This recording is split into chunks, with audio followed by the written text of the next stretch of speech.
Dernière ligne droite avant les législatives en Ukraine. La campagne n'aura duré que 2 mois, mais le parti du nouveau président ukrainien est donné en tête des intentions de vote d'après les derniers sondages. 3 mois après l'arrivée au pouvoir de l'ancien acteur Volodymyr Zelensky, son parti a remodelé le paysage politique. Mais s'il adopte des codes plus directs avec les électeurs, il n'est pourtant pas assuré de remporter la majorité absolue et de faire l'économie d'une coalition. C'est la première fois que des élections ont lieu en Ukraine pendant la période estivale, note cet éditorialiste. C'est pourquoi il est très difficile de prédire les résultats et le taux de participation. Ensuite, il y a une demande extrêmement forte pour voir de nouveaux visages au Parlement.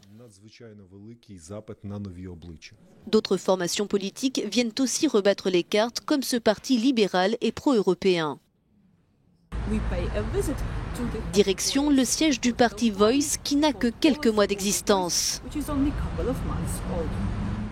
Ce tout récent parti dirigé par le musicien ukrainien Sviatoslav Vakarchuk est l'une des 2 formations qui promet de changer le système et de renouveler en profondeur le Parlement.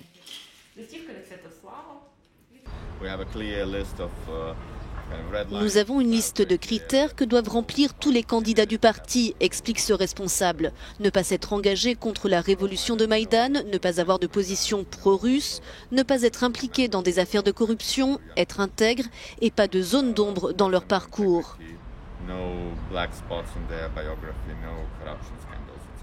Mais la fin de l'oligarchie ne semble pas programmée, indissociable de longue date de la politique ukrainienne.